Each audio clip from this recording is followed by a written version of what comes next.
Hey guys, welcome back. Halloween is right around the corner, and if you still don't have a costume like myself, I'm going to show you how I created this hair and makeup look and paired it with 3 last-minute costumes. If you're interested, just keep on watching. Starting off with the skin today, I'm using this brand new SMASHBOX PHOTOFINISH Iconic Primer Stick. While it looks really heavy, it went on the skin really nicely. This was my first time using the product, and as you can see, it did a really good job at mattifying and also minimizing the appearance of pores. So I applied it to the center of the face, the area that needs it the most, and just blended it out with my fingertips. For foundation, I decided to mix my PRO-FILTR foundation by Fenty in shade 290 with my Cocondo foundation in shade 213. These two together work really well. They give me a nice medium coverage and also a finish that isn't too matte and also not too dewy. I didn't want to go too glowy for this look. I kept it all pretty matte since all the looks are more towards the grungy side. So I just applied it with the brush since I combined the two foundations together and then blended it out with my Ofra Perfecting Puff. And then to further cover up any imperfections like my sunspots, I'm using my MERCIER Secret Camouflage in shade SC4.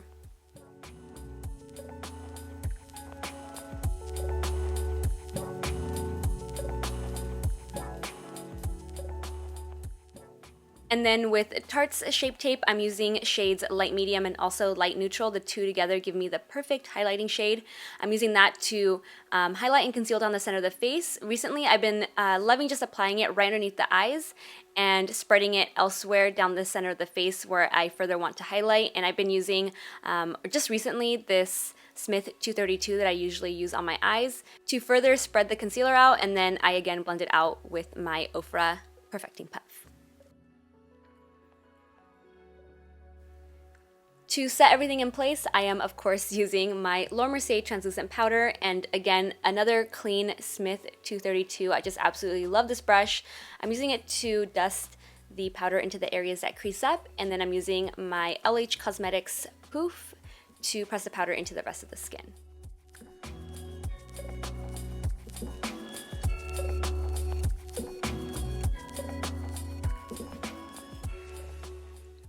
Now, instead of using bronzer like I normally do, I'm going in with this contouring palette by IT Cosmetics to create a very chiseled bone structure.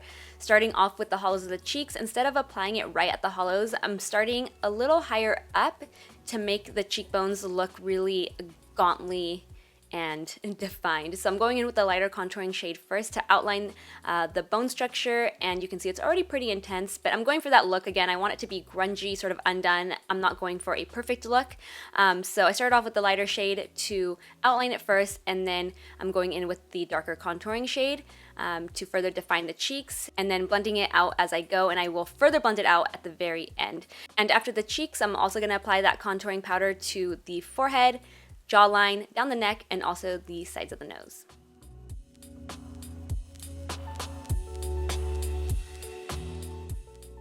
Moving on to the eyes, I think I have discovered my new favorite magnetic matte eye color NUDESTIX pencil. This is the shade Chocolate. It's just such a gorgeous, rich shade of brown. And I'm starting off with this as my base. I'm applying it really close to the lash line, blending it up towards the crease and also the lower lash line. Again, I want this to be more towards the messy side, so don't be too careful when applying it. Just get it on the eyes and then blend it out. So I'm going to buff this all the way out towards the brows, and I'm also going to buff it out on the lower lash line. Go crazy with it. Make it dramatic.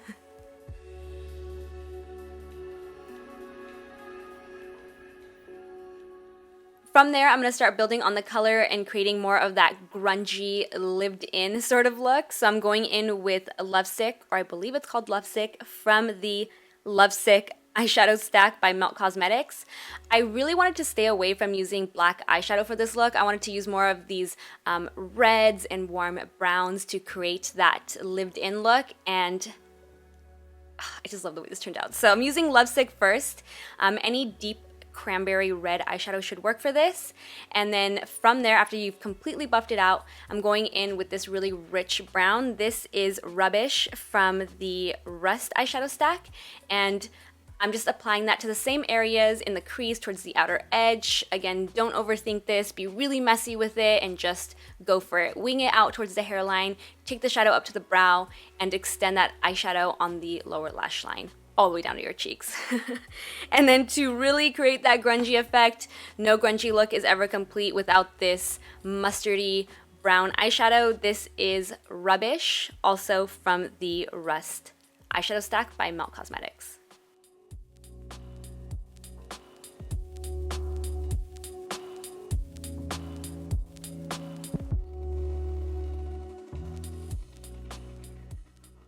I also wanted the brows to be extra bushy and undone, so while I normally brush my brow hairs up, I went a little extra with it and just extended them all the way up with my Benefit 24-Hour Brow Setter.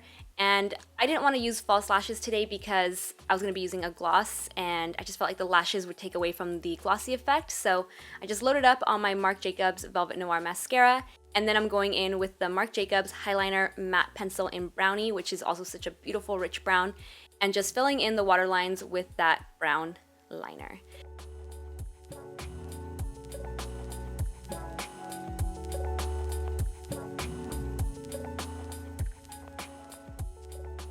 This next part is my favorite part of this entire eyeshadow look. I'm using the Too Faced Melted Latex Gloss, which is a clear gloss, on the lids to create more of that worn in look, and I'm using a lip brush to apply it really close to the lash line.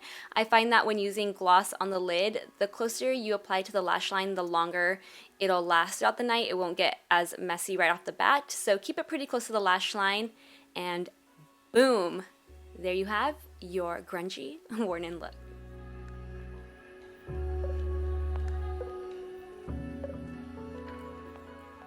To complete the rest of this makeup look, it's going to be really simple. I'm just taking this La Mer Sheer Pressed Powder and a large fluffy powder brush and blending across the entire face to further blend that contour into the rest of the skin. And for a blush, I'm using Dallas by Benefit. It's a really nice dusty rose that complements the rest of the look. And that completes the makeup. I'm going to do the lip later, so let's move on to the hair. So I'm going to show you guys how I create super messy beach waves. So this is how I normally do my hair, just to an extreme. So I'm starting off with the OUAI Memory Mist to make sure my hair holds all night. I'm spraying the entire head of hair, ends all the way around up top with this mist, and then with a 1 1/4 inch curling iron, I'm gonna start creating the waves. So for that waved, beachy, lived-in look, I'm gonna alternate waves. So this first wave is going away from the face, and as you guys can see, I like to curl it, uncurl it, pull it down, curl it back up. You guys will see. I don't need to explain it, do I? And then for the next curl, the clamp is facing the other way and the curl is going inward towards the face. You want to make sure you're alternating the direction of each of the waves, as well as pulling the ends straight through and not waving them with the rest of the hair to create that messy, undone, lived-in look. Because if not, if you wave them all in the same direction as well as wave or bend the ends, you'll get more of a neater wave or curl and it won't look undone or grungy. So I'm just gonna go ahead and repeat these same steps to the rest of my hair and meet you guys back here when I'm done.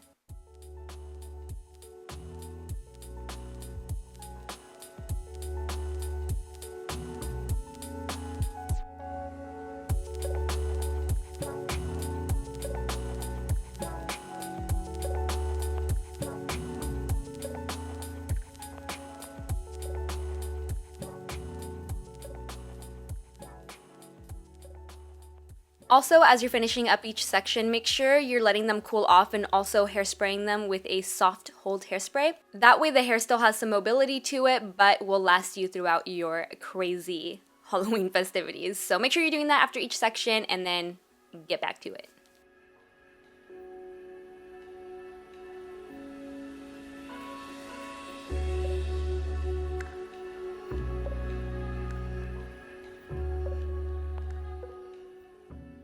Once you're done, take a little break, let your hair cool off, get a sip of water, and then when the hair is completely cooled down, you can start running your fingers through your hair to break up all the waves and just fluff it up. You can even do a little hair flip We want it to be super messy because we're gonna further tease it up with this little hairy Josh brush. Anything with those type of bristles will work.